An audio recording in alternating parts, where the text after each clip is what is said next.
know, these programs are free. We want to make sure that we can give everyone access, and finances are tight for many people at this point, and it's more important that we get to share what we do with you.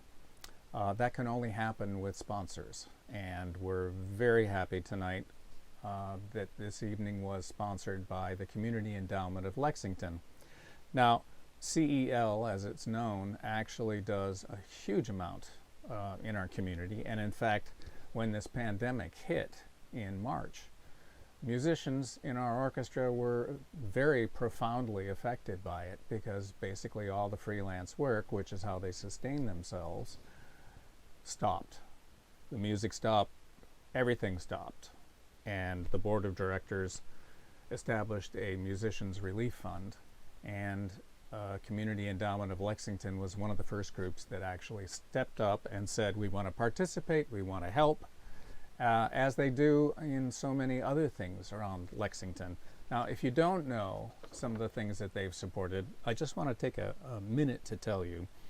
The Community Endowment of Lexington awards grants to local nonprofits and town agencies in 4 areas: health and human services, arts and culture, the environment, and community building.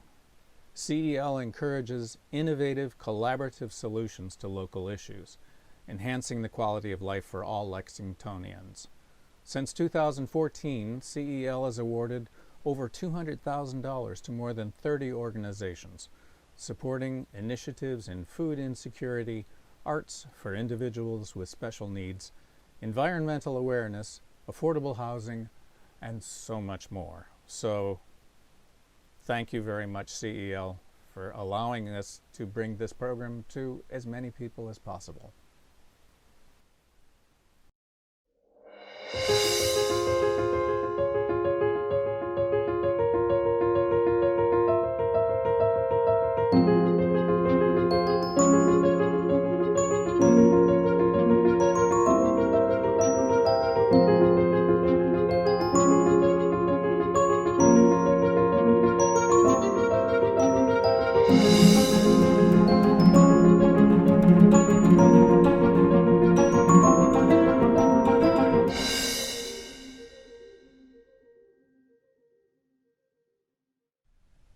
Welcome to another presentation of Onstage at Home by the Lexington Symphony. I'm Jonathan McPhee, the music director, and we were thrilled with the response that we got after the first show in September. Today is October 24th, and we're going to encourage you. We loved hearing from you, and as you know, tonight, between the different performance segments, we will have some of the members of the orchestra on camera. And if you contact us by sending an email to that address, then we will take those questions and I'll put them to the musicians and get the answers to your questions.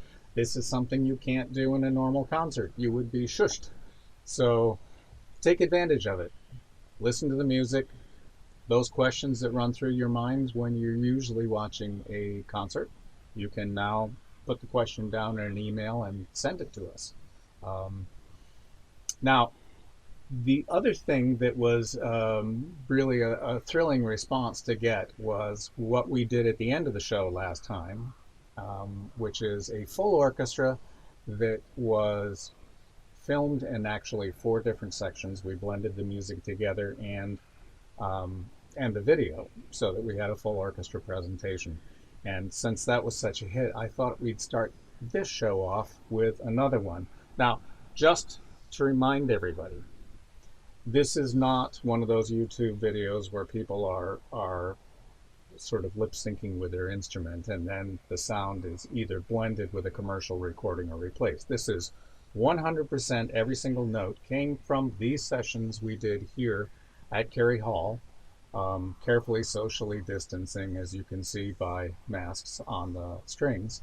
And I thought, sort of to get us off to a rousing start with this idea of old stories with new life, we're doing a band piece as an orchestra piece. In other words, this is a piece that probably everybody will know. It's from the Second Suite by Gustav Holst. English composer, written in 1911. And it was written originally for an English military band. And what I've done is orchestrated it for orchestra to give it new life and new sound by adding all the strings in. So, Gustav Holst, March number 1 from Suite number 2.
Well, I hope you enjoyed that as much as we enjoyed it putting it together.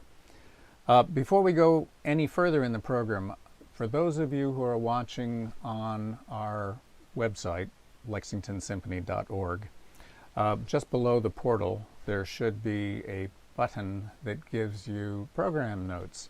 Cindy Fong, who plays violin in the orchestra, writes wonderful program notes, and those will always be included below the window with the performance that we're putting together.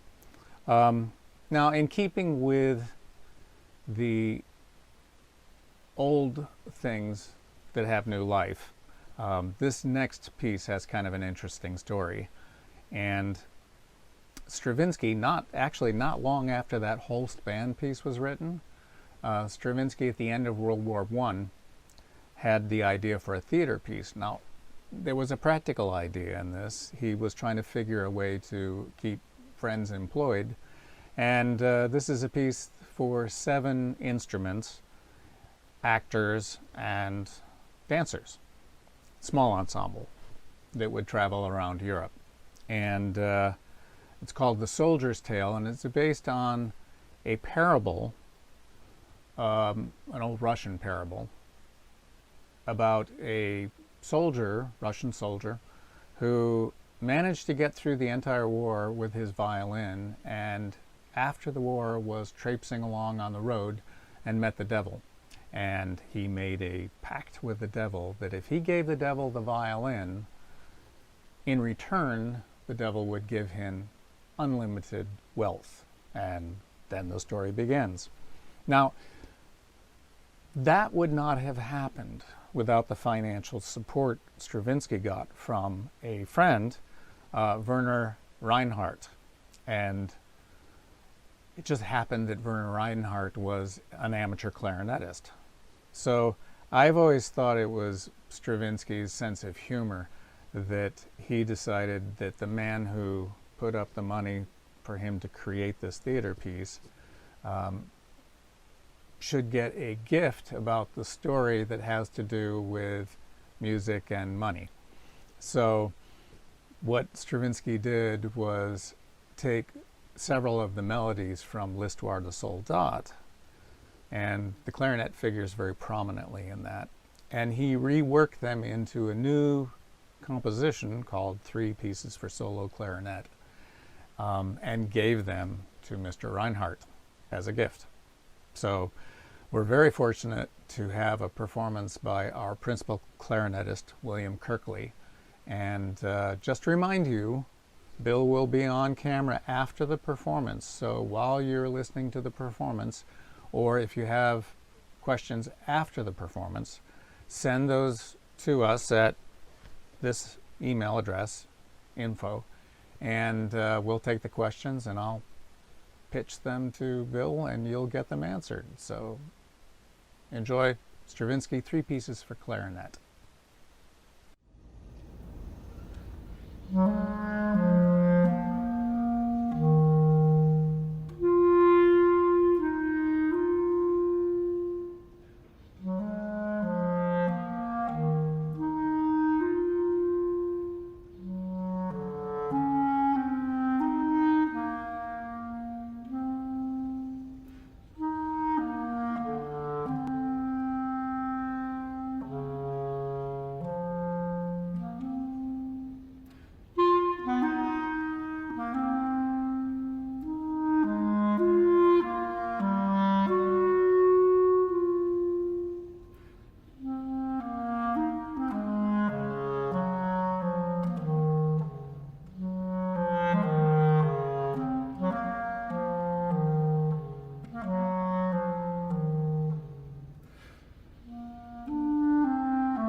Welcome, Bill. Thank you so much for having me. That was a pleasure to listen to. I have not heard that in months. First of all, I'm going to tell everybody to, while we're talking, continue to send in questions. I'm seeing them popping up here. That piece always brings a smile to my face, and watching you at the end of there, you were practically dancing along with it as well. What do you like most about those pieces?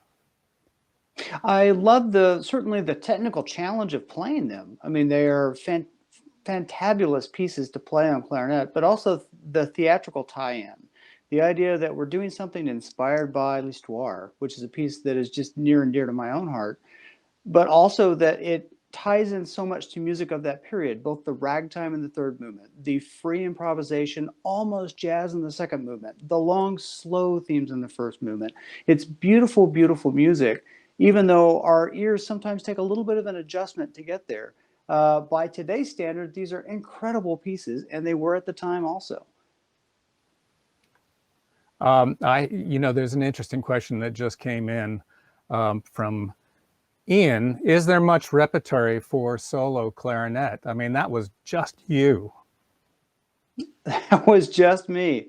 And there is, I often joke with my string friends, is that because clarinet is relatively such a young instrument, we don't have that repertoire of music from Vivaldi and Bach. In fact, I call all of that PC music because it's all pre-clarinet. And so unaccompanied music for clarinet really started with this piece, the Stravinsky. And so many of the great clarinet pieces, the unaccompanied pieces that have come from that time are inspired by this particular piece. It is monumental in our repertoire. In fact, it's a building block for so much that we can work from. Great. Jan just wrote in, this is a good question. We saw you switch clarinets, and she said, why do you switch clarinets? Is one easier to play than the other? Neither one is particularly easy to play. No, that's a joke. They are both wonderful clarinets, but Stravinsky very specifically wanted the first two movements to be on clarinet in A, and the third movement to be on clarinet in B flat, which has a slightly brighter, more fluid and flexible sound than the A clarinet. The A clarinet is much darker, a little bit woodier and warmer. And the French style of playing circa the early 20th century would have been much more on the B flat clarinet, a little bit lighter, brighter sound. But we experiment with both types of timbres. Stravinsky is really interesting because, especially with that second movement and third movement, it feels free, but we as players approach it in a fairly structured way. And so if it's supposed to be on A, we play it on A, and if it's supposed to be on B flat, we play it on B flat. Fantastic question. Actually, there are two people that just popped up, and I'm just going to skip over this a little bit, who said, I can really hear the difference in color. This next question from someone named Jeff, obviously he knows something about clarinet because he says, what type and strength reed do you use? And many people may not know that reeds have different strengths.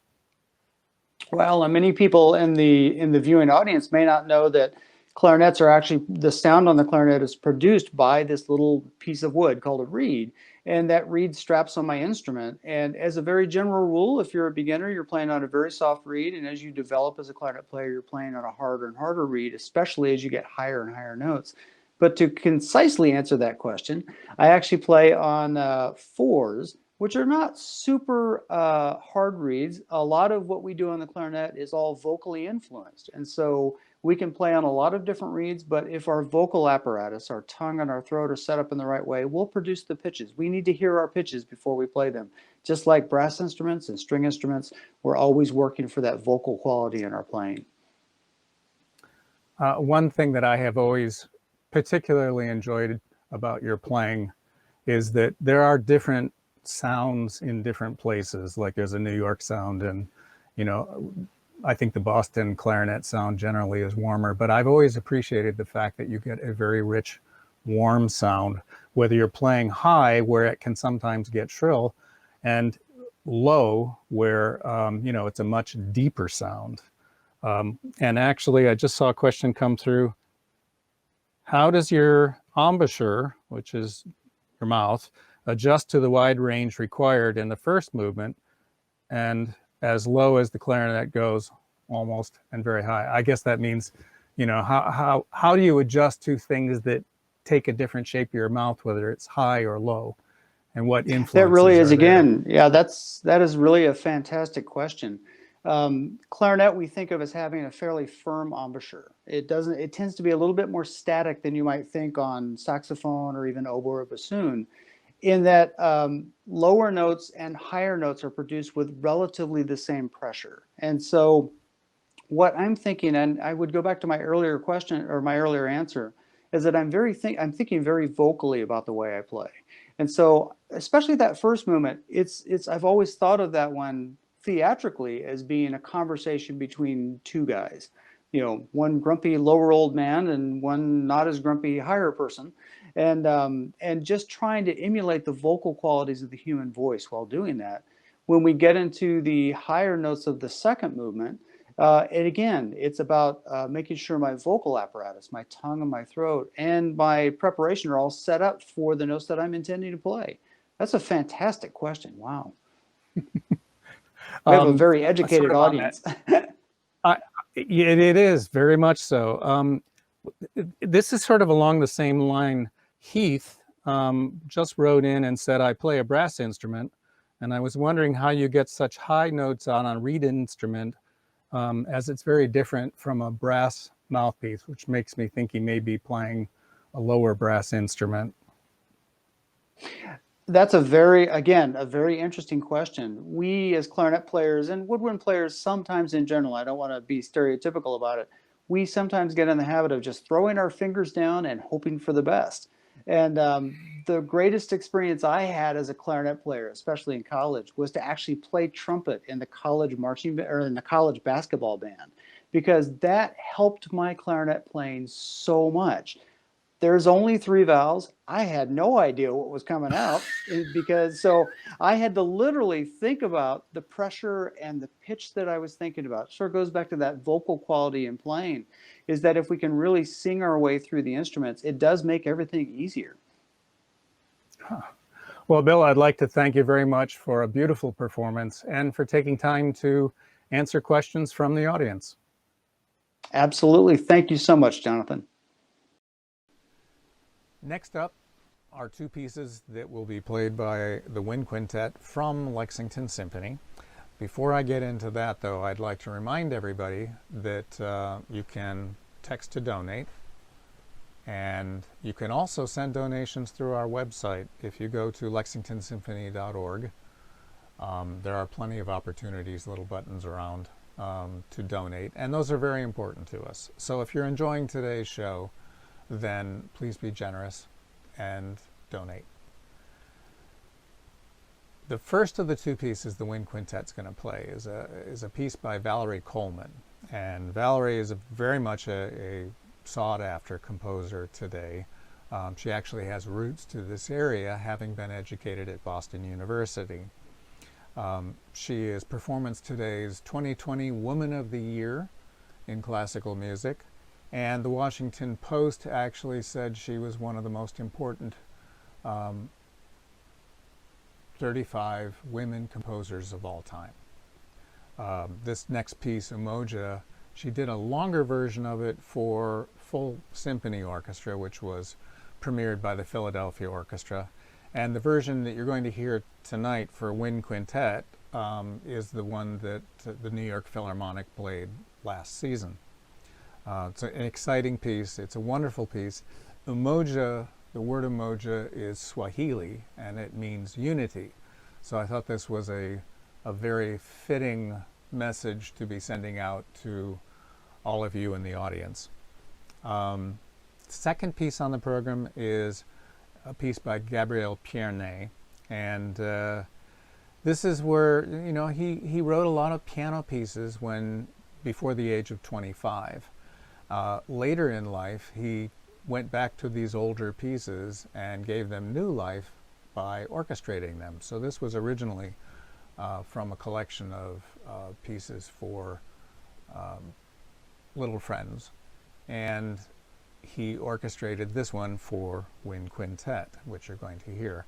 Now, after the Wind Quintet plays, we will have two members of the wind quintet, Ona Janatait, and who's principal flute, and Anne Howarth, who's our principal horn player, and they will be here answering questions. So please get those questions in. You can send them here, and we will be collecting those and look forward to hearing your questions. So enjoy Umoja and Gabriel Pierné's piece.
Welcome, Ona and Anne.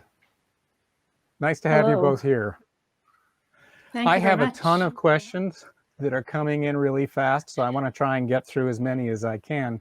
The first thing, though, when we started putting these programs together, I contacted all the players and said, tell me some ideas that you've got for pieces you'd like to perform. And I spoke, Ona was one of the ones who sent me in the Valerie Coleman piece. And Ona, I was just curious. I did not know that piece ahead of time. You mentioned it and I fell in love with it. How did you find it? Well, actually, Anne and I had a pleasure of meeting Valerie at Boston University Tanglewood Institute in 2019. And we watched her coach this piece to the young students that were participating in the program. And it was such a joy to see her work on this piece.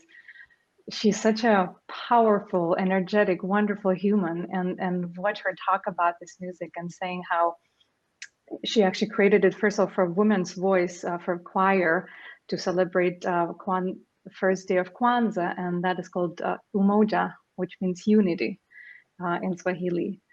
And she sort of said that it opens up with the sort of percussion rhythms, and then the horn comes in and with the soaring, beautiful melody. That's when in the choir, women would, the main voice would sing words, "Listen, my people and children of all, it's time for unity. Hear the winds call." And I thought that is so beautiful and precious. So that was why I suggested this piece.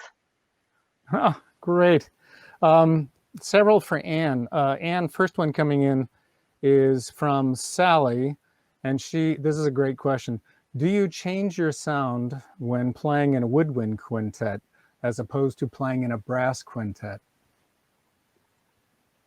Yes, most definitely. One of the great things about horn is that it has a very flexible sound. So you can play warmer, or you can play brassier, or you can play with a more of a focus that works really well with the double reeds. It's actually one of the reasons I love to play in wind quintet. I have the opportunity to try to blend with a clarinet, or blend with a bassoon, or blend with a flute, or oppose a flute too. So it's a lot of fun to play with tone quality. Now, people may have noticed you guys were all spread out on stage because, of course, social distancing. That I'm sure had its own problems. Ona, were there any things that came up in rehearsal about that? It did. It definitely does a little bit make more tricky to follow, I guess, each other, because the distance, the sound travels through a distance, and it takes just very, very few milliseconds to get to maybe. And so maybe notice that we were more physically sort of clear about the cues and dynamics. So lucky for us, we couldn't kind of wear the mask, so at least we could see each other's faces, and it's then easier to see when one starts the attack. So that is helpful for us. But yeah, distance is not so much fun. And Larry just said, horn players don't usually play standing up. Do you have to adjust your playing style when you play standing up? I love to play standing up. I feel like you have more freedom in your body. You have more opportunity for openness. It's easier to breathe more deeply and use your wind really well. No, I didn't have to make any adjustments. So some horn players play with their bells on their leg when they're seated, and some play with their bells off their leg. I play off my leg, so I'm already supporting the instrument up anyway. So when you stand, there's really no difference. Just your knees aren't bent anymore. Well, along that same line, James said, just curious why the musicians chose to play standing versus sitting. Was a bit unexpected, not at all unwelcomed. Nice to see the body English displayed by Ona, Kyoto, and Bill. Delightful pieces, beautifully executed. Did you guys make a decision to let's all stand as opposed to sit? Yes, Yeah, absolutely. we did that very quickly. Yeah, I think it's better for communication between players. Everybody is not quite so rigid as when you're sitting, and without a conductor in front of us, we have to conduct ourselves. So like Ona was saying earlier, we're moving more than maybe we might if we were closer together. And it just gives you more flexibility and freedom. And I can see where that would help just in ensemble purposes. One comment from John, he said, great sound, exclamation point, exclamation point. Peter said, question for Anne. As a brass player in a group predominantly made up of woodwinds, how do you approach blending and integrating your sound? I think about which sound needs to be heard on top. So I kind of think about it in layers, like does the flute have the melody and is on top, and maybe the clarinet's a counter melody, and then I'm trying to support that from underneath. Is it a lyrical flowing sort of melody?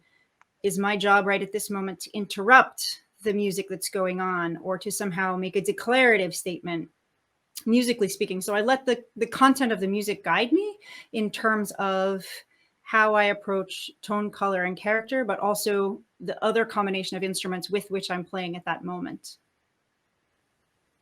Okay, and I think the last one, interesting question for Ona. Jan says, is it common to have French horn in a woodwind quintet, or is there another combination? No, it is common. It's lucky for us we get one brass instrument in there, and that is the setup of the woodwind quintet, which is flute, oboe, clarinet, bassoon, and the French horn. So we very welcome and love French horn and woodwind quintet, and we couldn't do without it. And well, also French horn very lucky for me. Well, great. Thank you both for doing this today and for sharing your beautiful sounds in the wind quintet with us as well. Thank you. Thank you. Awesome. Now we have a very interesting work for euphonium, and it's our spot.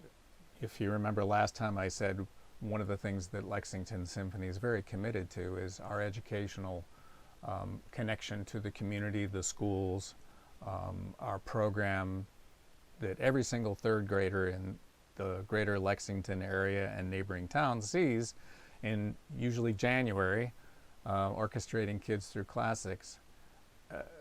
That connection with inspiring and training young musicians is a very important one to us.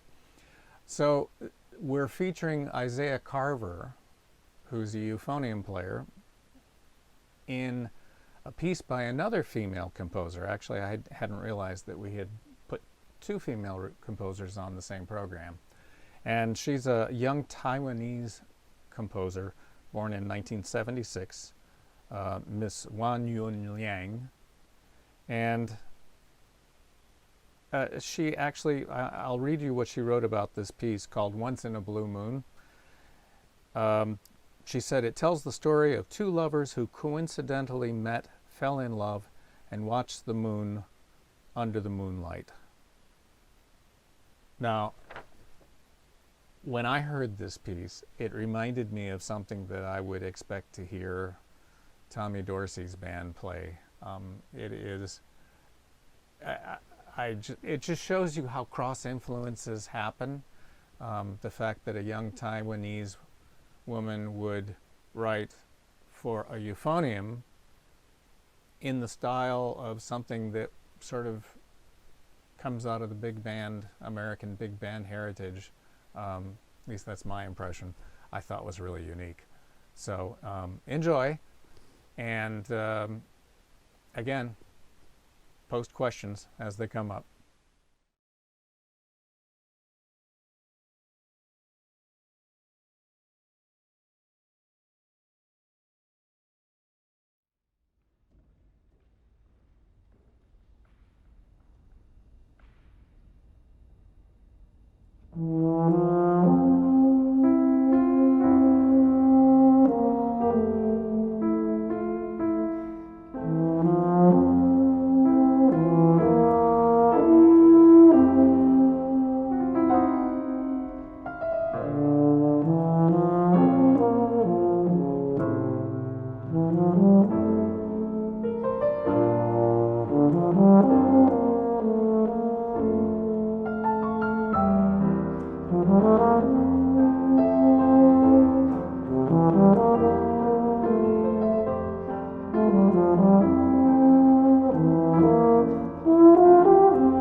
Well, that was a wonderful piece. And as things happen sometimes with live TV, we have to do a little bit of juggling here.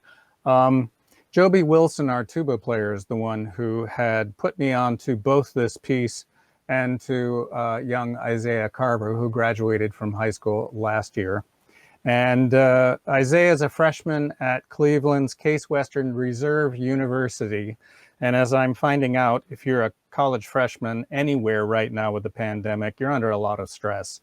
And I thought, okay, under the circumstances, we will collect all these questions that have been coming in on my board here, and I will send them to Isaiah and get answers, and we will answer you back. So yes, we will get to your questions. But one of the cellists in Lexington Symphony, Russell Engler, has agreed to come on the show.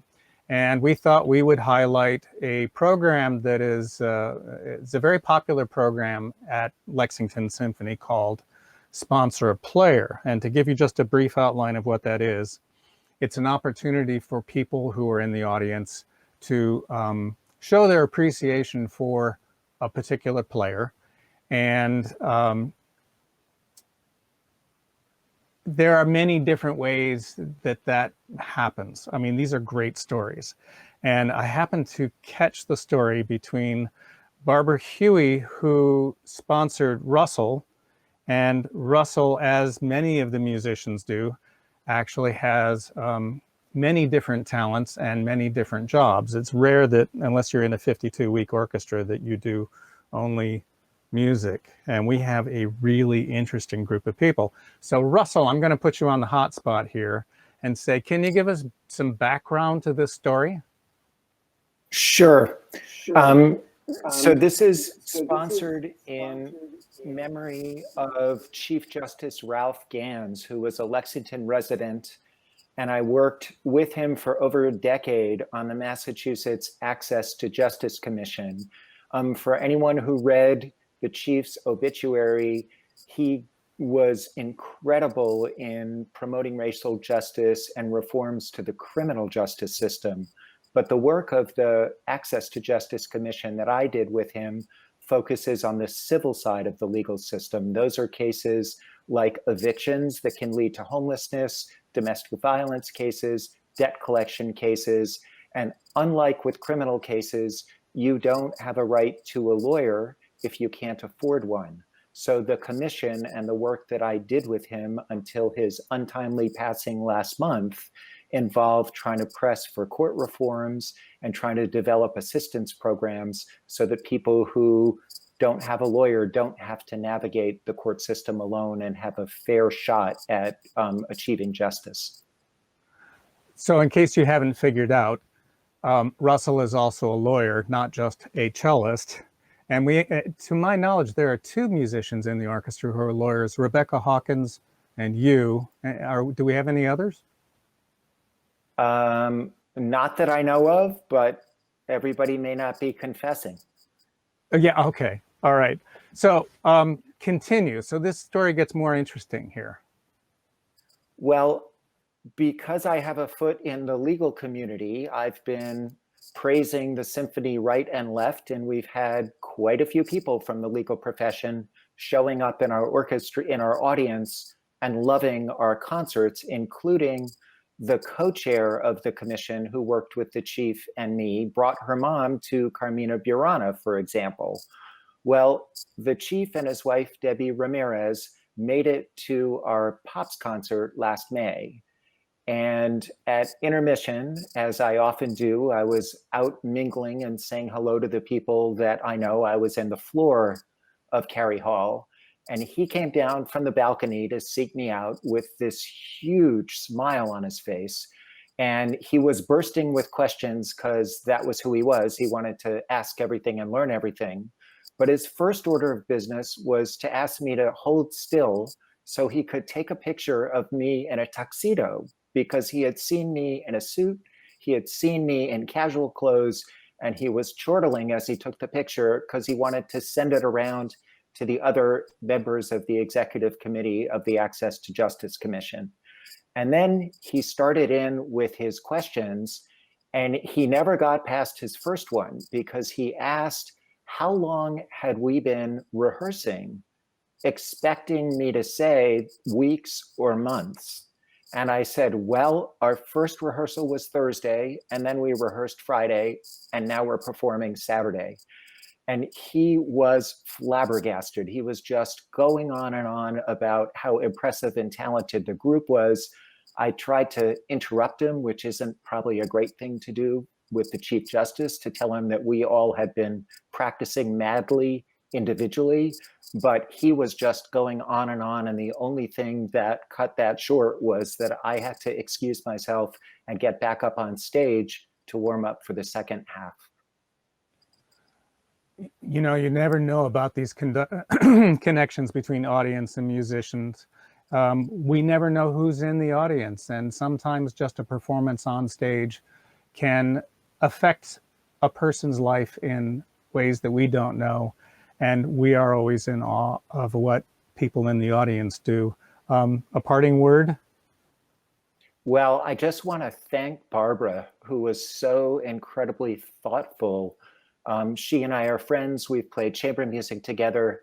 When she read the obituary, when she heard about my connection to him and loved the story of him seeing me in a tux, she approached me asking if I would mind if she sponsored me. And I just thought it was incredibly kind and thoughtful of her. It was a great way to tribute the chief who is sorely missed. And I felt really honored that she was moved to do that. So thank you, Barbara. Well, I'd like to thank you, Russell, for pitch hitting and filling this spot. And Isaiah, if you are watching or you may be studying for midterms, thank you for sharing your euphonium piece with us, and good luck at Case Western Reserve.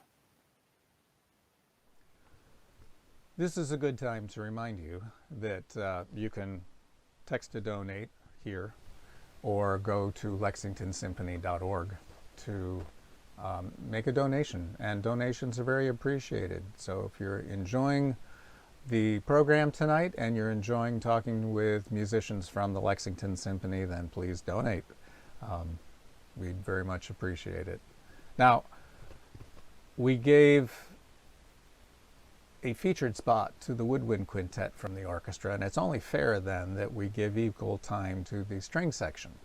So we have a string quartet coming up next, and the piece fits into this, you know, something old that is made new again in a very special way. The Danish String Quartet, which is a really interesting string quartet, if you go online, you can see a lot of the things that they perform, and there's a great variety there. And there were some quotes like, their music is always a toe-tapping experience and is equally fitting for the kitchen as well as the concert hall. This particular piece is based on Nordic folk tunes, as I said, and one quote was, "But the most striking of all is Woodworks, a musical journey through Nordic folk music guided by the extraordinarily gifted Danish String Quartet."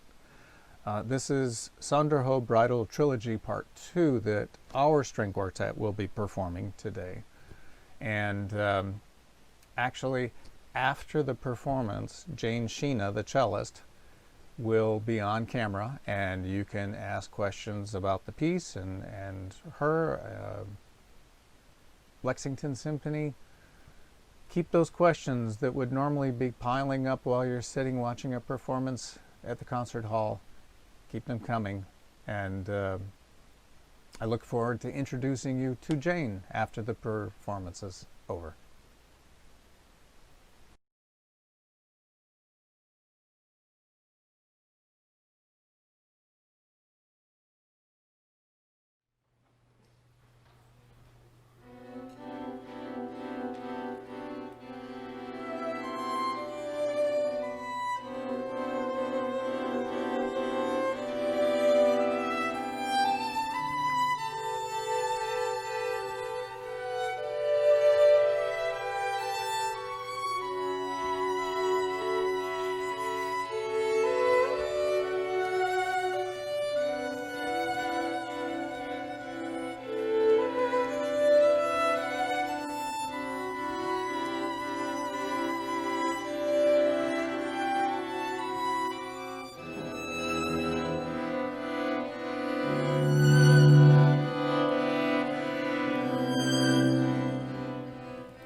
Welcome, Jane Sheena, cellist in that wonderful performance.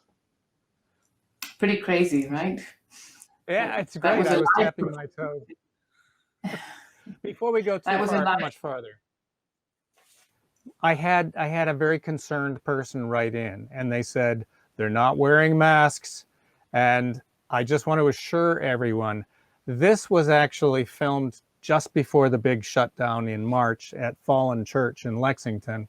And Jane sent me the video, and I thought it was such a wonderful performance that we would just use it. So this is the only thing that hasn't been done in Curie Hall. We've got some great questions coming in, and this one I think is a very astute one. Lucy said, how helpful is good chemistry in playing chamber music? And you certainly looked like you had good chemistry. Yeah, we've known each other for 18 years, roughly, and played on and off through in various different groups, but a lot of time coming back to a quartet or getting bigger to a larger ensemble. Yeah, we know each other really well. Watched each other's children be born and grow up, and yeah. Really so important. you're really in tune with each other. Yeah, I mean. So Jean said, do you think about the folk tales while you're playing? And tell us a little bit about that, because this is not just folk music, it's been reworked. Right. So the Danish String Quartet grew up in, I guess, somewhat in like three of them at least were in sort of in the countryside and grew up playing in local music festivals, and they just played soccer together, and they're just like best friends. And then the cellist joined them, so they've been together since they were 16. But it's only more latterly, after they'd already done a lot of deep diving into the great classics, that they started playing around with these wonderful folk songs that have existed for hundreds of years, mostly as an oral tradition. And those particular ones are wedding songs from the islands, Faroe Islands and Farno Islands. And they're actually still sung at weddings today, sung and danced to at weddings today. But of course, the original melody would have been played round and round, and the Danish String Quartet took them and added all these fantastic harmonies. So yes, we do think about the story, because there's a really interesting story that there are 3 shots of alcohol that are drunk at these weddings, and they represent the 3 different parts of a marriage: the sweet, the sour, and the bitter. And they're seafaring types, so there's quite a bit of hardship. You have to experience like not seeing each other or the risks of loss.